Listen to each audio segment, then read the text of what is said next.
You're back. Hi, was that a problem on my end? What happened? I think somebody clicked something on the host side that Okay. ended the meeting. So we'll just carry on when you All can. right. Here we go. So, You literally when you got cut off, everybody got cut off. So we should okay, be. okay. We can wait 2 minutes maybe, Nika, for everybody to log Sure. back. Why Yeah, not? like a couple. Most are back. We're at 23, 24 right now. So I say keep going. It's recording, Okay. so all good. Sorry about that. Yeah, no problem. So I was just about to say the game setup, right? So we're using evolutionary game theory to understand the evolutionary basis of this kind of competition. And to do that, we decided to model embryonic development as this game. And the players in the game are the cells of the embryo. And the cells have options in embryonic development over time. They can choose at each round of the game, which we kind of loosely think about as a day in development. They can choose to either contribute progeny, so that's C, kill. They can kill either themselves or their progeny, or other players' progeny. So that's kill with a K, and then or do nothing. N. So C, K, and N are the three options that the cells have at each round of the game. And now what's special about this game, because development, it happens over time. It's not a one-shot game like tic-tac-toe where Ramon and I meet and then we play tic-tac-toe and then I beat him, right? This is a multi-round game because these players are meeting each other over and over again each day over development and playing different kind of actions each time they meet each other. So the end of the game is defined when the embryo reaches a critical milestone in development, for example, the implantation step, where the size of the embryo needs to hit a certain target in order for it to be viable. And we know that post-implantation is a critical time where embryo size is checked. And if the embryo is off of its target, it might not implant correctly or it might not be viable after it implants. But we also know that biology has some variability. So there's a window of tolerance, right, for the embryo size. And as long as it's in that window with some stringency, we can say that the game has won or lost. Now, from the perspective of the player, if they want to win the game, they rely on one another because together they have to contribute the correct number of cells or purge the correct number of cells to hit the right target. So the fate of the player is dependent on the fate of the collective. And this is fundamentally what makes a collective risk game. On the other hand, from the individual's perspective, if they want to score the most points in the game, they want to contribute the most progeny. So this is the kind of evolutionary part of it, where each cell over evolutionary time has evolved to try to contribute the most progeny to the embryo and pass on its genetic information. So we can start with an example. Consider this like simple, abstract game, right? So this is an abstract game. It's not capturing any particular time in embryonic development, but even these kind of simple abstract games can teach us things about embryonic development. So consider a game in which there's two players, so cell one and cell two, and they're trying to hit a target of two cells at the end of two rounds. So it's a two-round game with two players, and they're trying to hit a target of two cells at the end. And we see that in round one, both players contribute one cell.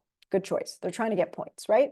So round two, we've got two cells in the middle. And at this point, cell one decides to contribute one more cell, and cell two decides to purge a cell from the collective. So by the end of the game, we see that there's only two cells, two blue cells in this case, left over. And this embryo hit its target of two cells and it succeeded. So we see that cell one wins its points. It wins 2 points, and cell two was unfortunately a loser. It didn't win any points, but the embryo was viable. And using these simple games, we can ask some basic questions, like would you even expect killing to emerge as an evolutionarily stable strategy? Because if you think about it, it makes the most sense for cells to try to maximize how many cells they're contributing in order to win points evolutionarily. And what we see when we look at these two-player, two-round games is, in fact, killing emerges. Now, let me walk you through these pie charts. So this inner pie chart is capturing this two-player, two-round game when evolutionarily pressure for hitting the target is lower. So in this example, we're trying to hit a target of one cell. So we've got two players, they're playing over 2 rounds, and they're trying to hit one target cell at the end of the game. And when evolutionary pressure is low, meaning that it's okay if the embryo is a little bit too big, we see the emergence of these what we call over-contributors. So these yellow are these cells that contribute both in the first round of the game and contribute in the second round of the game. So these are greedy cells that are just trying to overtake the embryo. And there's a lot of them when the evolutionary pressure is low. But as you start to ramp up the evolutionary pressure so that you really need to hit this target of one cell in order to be successful, you start to see that, first of all, these over-contributors dampen. So there's not as many over-contributors because, let's face it, the embryo will not be viable if every cell is hogging and trying to overtake and contribute cells and make the embryo too big. The other thing we see is that there's fair contributors that kind of contribute their fair share to the embryo. So they'll contribute 1 round and back off and let the other player kind of do its own thing. So either players that contribute in the first round and do nothing in the second round, or players that do nothing in the first round and contribute in the second round. We see these are the kind of strategies that emerge. But the most surprising thing to us was that there's a subset of players that play the killing strategy. So these are players that actually contribute in the first round, and then they kill in the second round, meaning that they may even be killing their own progeny, right? So this is a kind of altruistic killing behavior that was a surprising thing for us to see emerging as an evolutionary stable strategy. So then we asked, like, okay, so in what situations are these altruistic killers actually emerging in the embryo? And so we tried to visualize the coexistence of these different kinds of cells that are average citizens or fair contributors and contribute, their fair share of cells that over contribute, right? So they're contributing both rounds of the game, and cells that are killers. And in these kind of simplex plots, we can see when these types of players coexist with each other in the embryo. When the target size is larger, so in the same 2-round, 2-player game, if the target is 2 cells, we actually see killers coexisting with these over-contributing or kind of cheating cells, and they're trying to dampen their effect on the embryo viability, right? So these cheater cells are trying to contribute every round of the game, and the killer is trying to get rid of extra cells to try to hit the correct target at the end. And when you kind of turn down the embryo size, so if embryo size is really small relative to how much each cell can contribute, the role of the killer is again to correct for hitting the correct embryo target size, even in the presence of fair contributors. So is this kind of error correction mechanism to ensure that the embryo is hitting the correct embryo size when it needs to. The other interesting thing that we observed was that in these situations, the killers tend to want to coexist with fair contributors that also contribute early in the game, not cells that wait until the end of the game to contribute, because in this way, they're kind of bet hedging the risk. A killer that contributes in the first round, coexisting with a fair contributor that also contributes in the first round, has a 50-50 chance of then killing its own progeny in the next round, right? And so this is more evolutionarily stable than coexisting with cells that wait to the end of the embryonic stage to contribute all of the progeny they can. So these are some of the kind of predictions that emerged and are abstract thoughts, right, about how embryonic development evolved. But the other question then we started to wonder was, well, cells are actually quite responsive. They sense their environment and they often change the way that they're going to behave depending on what's happening around them. So what happens if we introduce in our game the opportunity for cells to have conditional strategies, these strategies or player actions that depend on what other players are doing and depend on what happens in the embryo? And we thought about introducing these so-called conditional strategies where cells could actually look at how many cells do we have in the embryo right now and decide to either contribute more or to kill, depending on if the embryo is beyond its target or below its target. So in this example, we've got the same sort of a 2-round game, 2 cells that are playing against each other, and they're trying to hit a target of 1 cell. And at round 2, we see that player 2 takes a look at how many cells are in the embryo, notes that there's already 2 cells there, and decides to adjust its strategy to purge a cell at round 2. And therefore, this becomes a winning game. This is a kind of responsive behavior that we know exists in the embryo. And I'm kind of quoting the example here with double-sized embryos, like if you fuse two mouse embryos together, like in that example I showed you, we know that cells will actually purge some cells that are in the way in order to develop correctly. But we also know that cells will try to adjust their cell cycle rates to try to slow down if the embryo is too big already and hit the normal size. So cells are clearly able to play these conditional strategies. So we wanted to introduce these conditional strategies to the game and see if evolutionarily, do these conditional strategies have a chance of being more stable than the altruistic killing strategy? And in fact, that we found when you introduce these conditional strategies, which I'm showing by this kind of 2x2 matrix here, where the top row is the strategy that the player plays if the total number of cells is less than the target, and the bottom row is the strategy that the player plays if the total is beyond the target, we see that these kinds of conditional killers, which are in the orange, seem to be more evolutionarily stable than the non-conditional killers, which is the CK strategy. And in fact, if you compare it to the unconditional case, you'll also see that there seems to be a suppression of these over contributors even more. So these kind of cheating cells are almost completely gone if conditional players are in the game. And this is a kind of threatening behavior that Maria describes in evolutionary game theory. This would be called like a threatening behavior. If you know that a next door neighboring cell is a conditional killer, it's a kind of threat like, hey, don't over contribute or we will purge your progeny. And it kind of suppresses the evolution of these kind of cheating cells that want to overtake the embryo. Okay, so now we've generated some predictions based on our very simple abstract game theory models that perhaps killing an embryonic development is a cleanup mechanism. And I've already mentioned this example of double-sized embryos, and we know that killing is used there to correct the embryo when it's too big. We've also seen some examples of this kind of cell-cell killing correcting embryonic development in the fruit fly. So fruit fly wings, for example, that develop incorrectly use cell competition and cell-cell killing to allow for the correct development of the wing and error correction. But a question that remained for us is, how about the human post-implantation situation? We don't regularly have access to human embryos to be able to see what happens to them post-implantation and to ask whether these kinds of reactive or responsive killing is also at play in the human embryo as an error correction mechanism. But what is happening recently is labs like Mo's are developing these in vitro models of human embryonic development that use stem cells to try to mimic sort of features of human embryonic development. And these can be used as tools to try to validate some of our model predictions. So for example, a Mo's lab has developed these so-called hex embryoids, which are just stem cell derived embryo models that mimic the post-implantation embryo. And they basically just do this by mixing populations of human pluripotent stem cells together. And these cells actually naturally form these islands. And the islands develop over time to form this amniotic cavity.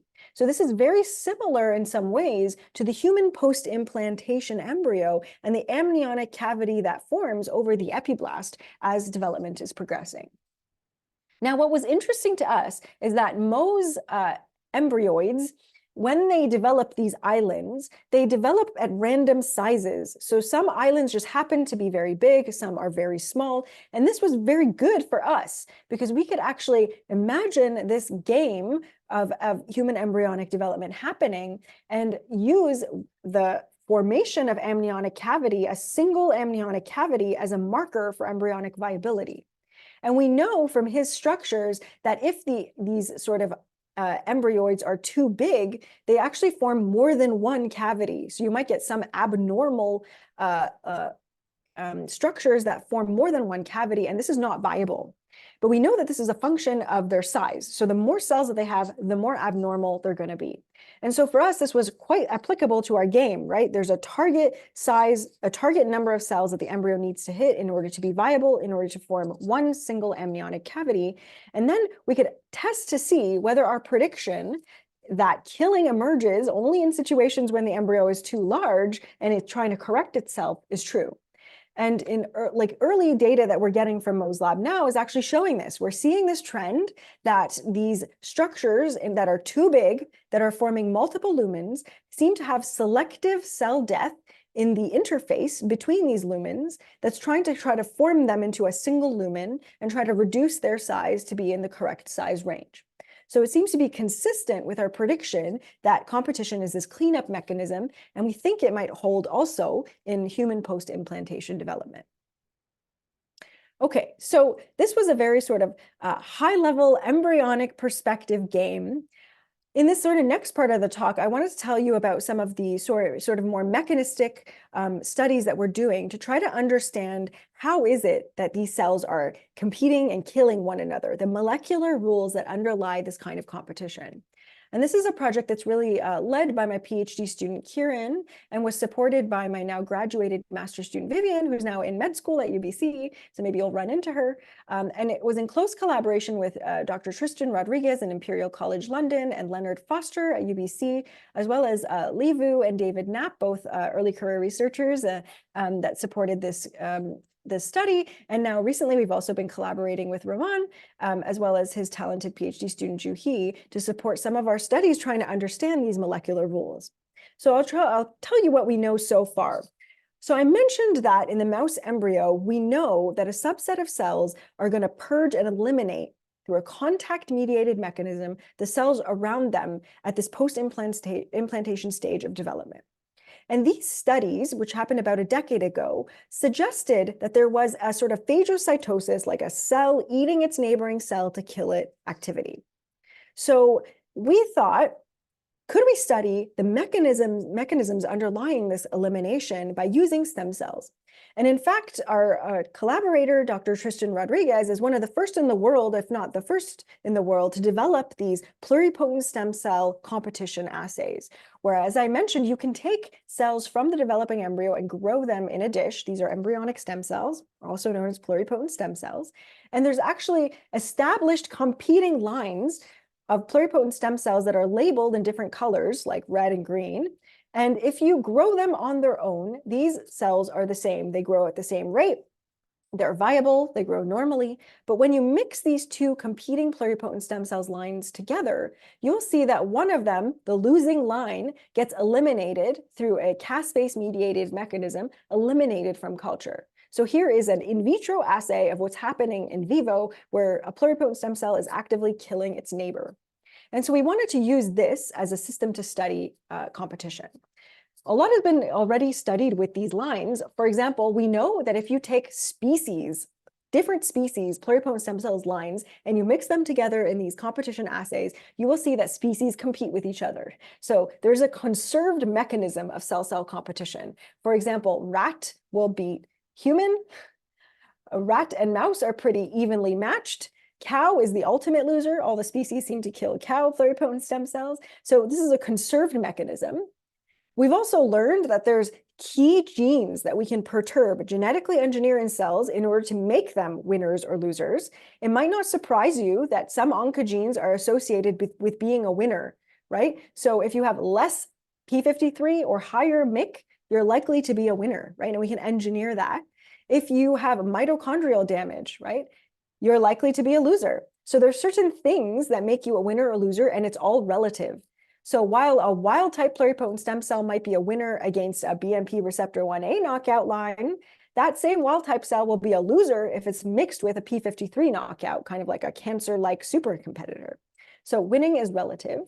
We also know that winning is contact mediated. So here's an example taken from a human pluripotent stem cell competition study that showed that over time, these kind of abnormal variants that have aneuploidies and karyotypic abnormalities, they act like super competitors, and they will eliminate wild type cells by squishing them and causing elevated YAP, which causes them eventually stress and differentiation, and these wild type cells die. So there's a contact-mediated competition effect. We also know that mitochondrial dysfunction is sufficient to make a loser. So in some of Tristan's studies looking at the mouse embryo, they looked at each individual cell in the embryo, and they knew which ones were loser cells and which ones were winner cells. And they found that actually the loser cells are much more likely to have heteroplasmies, or to have mitochondrial mutations and dysfunctions. And so clearly, there's some things we know about what it is to be a winner or a loser. But what we still don't know is, how does a winner become a winner, right? How does it actually overtake the system? What are the molecular rules there? And in order to understand that, what Kieran did is he took some lines from Tristan's lab and he replicated these kind of co-culture competition assays. And he basically just sorted these cells at day 3. We validated and make sure both of our cells, both of our competing cells, are behaving the way that they should in our cultures. And then we sampled them at this critical day 3 time point, which is when the competition phenotype is starting to emerge. And together with Leonard Foster's lab, we did mass spectrometry to look at the proteomic differences between winners and losers. Now, we imagine that we could just compare winners and losers when they're not in competition and identify proteins that are predictive of either being a winner or being a loser. And we know based on Tristan's studies that mitochondrial dysfunction should show up there. So it's kind of like a positive control for us to look for. But what we don't know, and what people have not explored, is what are changes that happen as these winners and losers are competing with each other, so in co-culture together. Now, as we predicted, when we looked at the proteomics data of these wild-type cells on their own, which are the winners, or the BMP knockout cells, which are the losers, on their own, we see metabolic differences, so highlighted here in blue, to be one of the main distinguishing features that makes a winner and a loser a loser. So check, right? This is what we expected to see. Now, here's what we didn't know what to see, right? Because it had not been looked at. But what we found was that when you look at winners and losers that are in active competition with each other, the thing that seems to change the most is translation-related or ribosome biogenesis-related pathways. So all of these in blue are kind of ribosome-related processes inside the cell that seem to be either elevated in the winner cell or dampened in the loser cell, or both. And so we wanted to look at this more carefully, and just looking at this heat map, this is showing, you don't need to see the text, but you just need to kind of know these are all the ribosomal proteins. And you can see that losers in co-culture versus losers in monoculture versus winners, they have much less ribosomal protein abundance, right? And so you can see that effect of overall ribosomal protein dampening in these losers when they're in competition with wild-type cells. We actually also did the competition assay where the same wild-type cells are competing with super competitors, p53 knockout cells. So in this situation, the wild-type is the loser. And in fact, we saw the opposite trend, that when in co-culture with these p53 knockout cells, those winners increase their ribosomal protein abundance when they're competing. So the ribosome seems to be this kind of key node in making a winner and a loser a loser. And so we wanted to look at this more carefully. And we looked at the literature, and it turns out that this is a relatively well understood phenomenon in the context of fruit fly. So in 1975, this was the first example of competition, active cell killing in multicellular system in a single tissue. So I'm not talking about immune cells kind of wandering and killing other cells. I'm talking about the developing fruit fly cells monitoring their neighbors and eliminating their neighbors that are deficient. So they showed this in the example of these so-called minute mutants. So mutants that are missing a copy of ribosomal protein. They're totally viable on their own. You can derive a fruit fly using these minute mutants and they'll be viable. But as soon as you mix wild type and these minute mutants together and you try to develop a fruit fly, you will find that the wild type cells will actively eliminate in a caspase positive and a caspase dependent way these ribosomal mutants. And in fact, follow-up studies have shown that mutations in a wide array of ribosomal proteins are sufficient to make a loser, and they get eliminated even though they are fully viable on their own. And so we thought we could learn something about looking at what is known in the fruit fly. And in the fruit fly, we know that cell competition is largely driven by the integrated stress response. So this is the response that cells use in response to things like amino acid deprivation, nutrient deprivation, stresses that cause the cell to want to dampen their own growth. So what usually happens in these cases is EIF2 alpha gets phosphorylated, and then it drives a transcriptional stress response, but it also causes a decrease in translation inside these cells. And so the Drosophila competition pathway has been relatively well understood. We know loser genotypes, and if that loser is next to a winner cell, we know that XRP1, a transcription factor, gets activated, and that mediates eif2 alpha phosphorylation through PERK, and that causes a decrease in ribosome activity and translation, and then that loser cell dies, right? So there's a lot known about this pathway. Could this pathway be holding in mammalian cells like the mouse competition situation as well? Well, for this, we turned to Ramon's lab, and Juhi, a very talented PhD student, did these really rapid Western blots for us. We were getting very quick data from her. It was really fun. And she was able to show, much to our perhaps surprise, that these same mechanisms that hold in Drosophila don't necessarily hold in the mouse pluripotent stem cell competition situation. So it's not an integrated stress response. We're not seeing elevated phosphorylation of eif2 alpha, or even RPS6, for example, which might be things you would expect to see in Drosophila. These don't seem to differ between winners and losers in competition, or even in monoculture in some cases. And so it's not the integrated stress response. So what is it? So the mystery continued, and we turned to Dr. Li Vu, whose lab here at UBC does polysome profiling.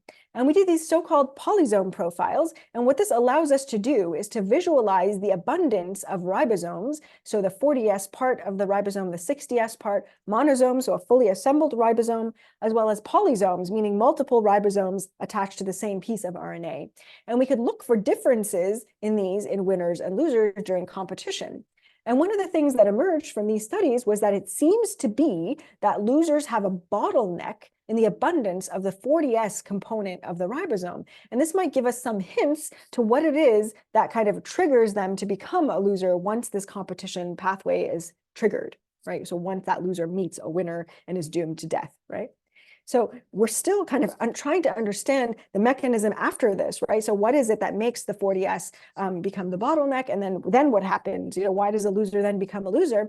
So we're using a technology called RiboStamp, which perhaps others might find interesting. But essentially, this is a technology developed in Jean Yeo's lab, which took a base editor, so an RNA base editor that's fused to the ribosomal protein.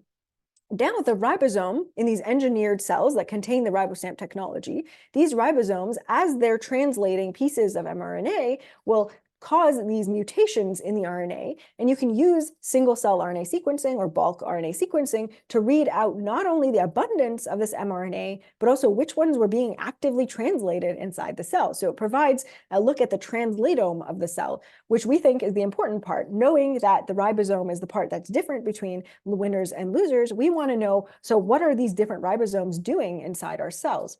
And so Kieran took the RiboStamp technology and he engineered these winner and loser pluripotent stem cell lines, which we were able to validate. The addition of the RiboStamp does not change their omics profile. It also doesn't change their competition phenotype. So we're now ready to go for these RiboStamp sequencing studies, and happy to provide an update once we have that data. So this is kind of our efforts towards trying to build this molecular roadmap of pluripotent stem cell competition. And just being cognizant of time, I maybe want to flip through. I won't show you the kind of mini story with other technologies we're developing, but all of these kind of converge around the idea of using what we know about pluripotent stem cell competition to program the genetic rules that influence whether they will compete or cooperate with each other, and to leverage that as perhaps a new parameter in our pluripotent stem cell bioprocesses. So as we're trying to expand these pluripotent stem cells for cell therapies or to differentiate them into different cell types, can we turn up or down the degree of competition in our cultures so that we can get high quality, high purity populations of cells that are suitable for clinical transplantation, and to ensure that super competitors, cancer-like cells, don't emerge in these cultures and make them clinically unusable. With that, I will just have one more plug. We're looking for actually both postdocs and research associates in our lab for a collaborative project with an industry collaborator, United Therapeutics, around these kinds of questions. So if there's someone interested in the audience or you know someone, please do encourage them to reach out to me and I can tell you more. We also have other postdoc positions not related to United Therapeutics open in the lab. So again, if you know anyone, please do encourage them to reach out to me. And with that, I just wanted to thank my lab, my growing lab. I'm really lucky to work with such a fun interdisciplinary group. We all have very diverse interests, as you can see from this picture, but we kind of come together through these questions that unite us around pluripotent stem cells and the rules of competition. Also, of course, we want to thank all of the funders that have supported the work. And I've already acknowledged the various people involved in the different projects along the way, but list them here as well. Awesome. Thank you so much, Nika. That's a powerhouse talk to fly through a whole bunch of new developments. I'll open the floor for questions. I'm happy to read out questions from the chat, or people can just put up a hand and we can unmute and ask yourself. Whilst we wait for that, I can, there we go. Jennifer, go ahead. I was going to say I can read it out, but it's probably better if you ask it. Wow, that was so incredibly interesting. Thank you so much, Nika. My mind is still reeling from all the information. I just wanted to ask you, this is kind of a weird philosophical question, but from studying how the competitive nature of these individual cells interact with each other, has that impacted your view or your philosophical views on life or society in general? And if so, how? Well, thanks so much, Jennifer, for the feedback. And hopefully it wasn't too rapid of a talk. I realized I jammed in a lot of things in there. But you know what I've realized is as I'm studying these cells, I tend to anthropomorphize them more. So I realized that our society and the things that we see in society are also somewhat exist in cellular systems. And our collaborator, Maria, has identified what she thinks are kind of like mafia-like behaviors of cells and kind of threatening behaviors of cells that are anthropomorphizing, but actually capture the similar things that we see in human society. So I would say my human experience has affected how I view these cellular systems, either for good or for bad. Yeah, I can extend that to the ECR question, but that's maybe for a question over a drink at some point else. Yeah. Whilst we're waiting for other questions, Nika, I was wondering, so you looked at the ISR, right? So you didn't see changes in EF2 alpha, but have you looked at stress granules in these cells? We've not yet done that. And that's something that we should do. I think we should go down that hole of how much could the stress response be involved in this, even if it's not the thing that makes the loser, maybe it's like downstream, right, of ribosomal changes, who knows? I think we should look at it. So definitely we should talk if you have ideas. Yeah, so it's more based on Juhi's finding that stress seems to be a beneficial thing in our setting in some situations. So it might actually be that the readout is slightly different. That's really cool. Yeah, and it could also be that just like winners are more kind of resilient against the stresses around them. Yeah. Yeah, however we measure that, that's a fun one. Yeah. Let me see if there's anybody else that has any questions. I'm getting feedback from people that had to run, unfortunately, in the private chat saying this was awesome. Thanks for a great talk, but they had to run. So I don't know if there's anybody else with any questions. I could throw my lab under the bus because a lot of them are on the call. No, don't do that. There we go. Spencer, you want to start? Yeah, so I found it really interesting that there's this competition and the MYC overexpressing cells seem to take over. And I was wondering, is there a certain time frame where that competition stops? Like you wouldn't want MYC to be overexpressed in all your cells, obviously. And so is there a developmental time frame where this competition is most critical? From what we know, and this is not an exhausted topic, it's only been the last decade that we've even realized this happens in mammalian tissues. But from what we know, it seems to be concentrated post-implantation, pre-gastrulation. So some have argued that perhaps MYC is like a marker for how pluripotent the cells are, because it also kind of loosely correlates with levels of other key transcription factors that mark pluripotency. And cells that are lower in MYC are kind of losing maybe some of their pluripotency. And so maybe this is a way to purge cells that are lower in MYC and maybe starting to differentiate, like they're starting to fall over the edge, and it's not the right time. Like you need to coordinate all these cells to differentiate and undergo gastrulation to the germ layers together. So this might be a kind of synchronization mechanism that the embryo is using. We actually don't know if that's entirely true, but it's one thing that people think. But we do know that later on in tissues, elevated MYC also can confer, a winner phenotype and is associated with cancer. Cancer is like a super competitor. So developmentally, there seems to be a window, but it doesn't mean it's the only window it could be happening in. We have another question. I won't go at pronouncing an acronym. Sorry for you. Oh, sorry. Callum, yeah. Nice talk. A quick question, two questions actually.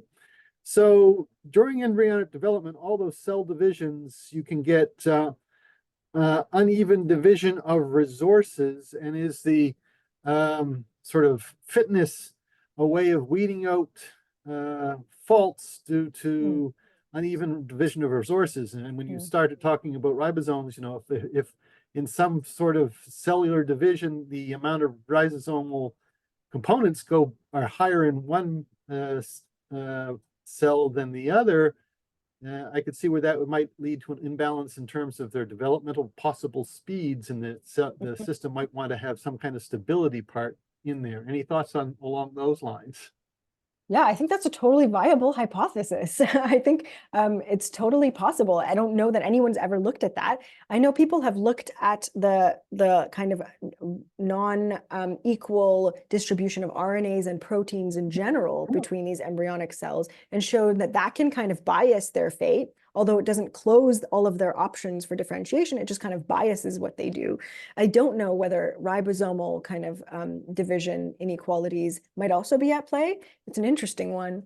I'd have to think about how we could test that hypothesis, because ultimately I'd want to be able to perturb the levels of the ribosome and then see if that's predictive of the cell succeeding in the embryo or in stem cell society. But yeah, it's a great idea. Actually, to follow up on that, in T cells that happens. So it's ribosomes, mitochondria. MYC is actually one that is differentially inherited by offspring that actually changes fate of the cell. So that's a really cool idea. So they inherit different levels of the transcription factor that then has like compounding effects. Interesting. Yeah. It's almost a like asymmetric division like situation where one of them is staying in a stem-like state. Yeah. So that it's in a differentiated cell. That's very similar. That's a really cool question. Any others? It's been a good discussion. I mean, we're coming close up on the hour and we're seeing people drop out. So that's okay. Maybe we can leave it for this unless there's any other burning questions. I'll give a shout out to Juhi. I see Juhi. From London. Oh yeah. Hi, yeah, I'm actually in Imperial. Oh, cool. Well, maybe you can say hi to Tristan. Oh.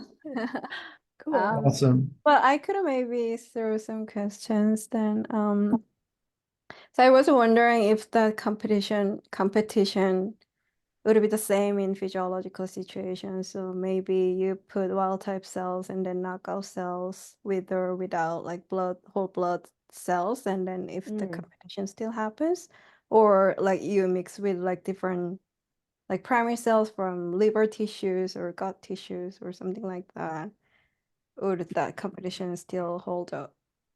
I don't know. We haven't tried any of these. Our assays tend to be just like pluripotent stem cell 1 with some genetic perturbation or wild type, and pluripotent stem cell 2 and mix. But there could be other contexts, like other competition arenas that could change the outcome, right? And that could be interesting. So yeah, I think it's an interesting question to play with other kind of players in the arena and see if they impact it. Yeah.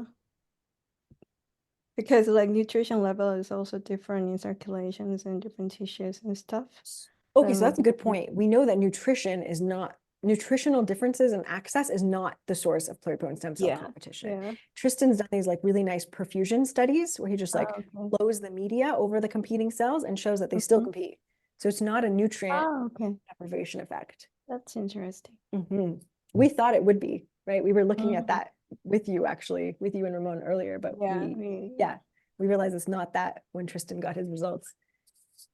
Yeah, sorry to only get you negative data so far. It's informative. It's great. Another question that that's the last one since we don't have anything else, is that you're using p53 hets, right? So you're losing one allele. Have you looked, or has anybody published papers with p53 mutants? So you actually mutate it instead of delete it, because that seems to be a completely different effect on the cell. So that might be another one you could look at in the context of competition. We're using like double knockouts, but I know people have used the hemizygous version, and I'm not sure if they've used mutants. Kieran might know this better. I can ask. Yeah, But it's you just think one of it those would- in the field of some of the P53 mutation field. It turns out that it actually plays a pro-cancer role when it's mutated as well, instead of just a block. So it could be another angle that you Yeah. could explore with cancer people. Awesome. Yeah, there's a lot of relevance to cancer. So Awesome. We're pretty much on top of the hour here. So thanks again, Nika, for coming to present and enlighten us with this exciting data. And thanks for everybody for sticking around. And there'll be another rounds in a month. So Thanks for the good to kind see you all. invitation. No worries. Thanks for coming. Bye.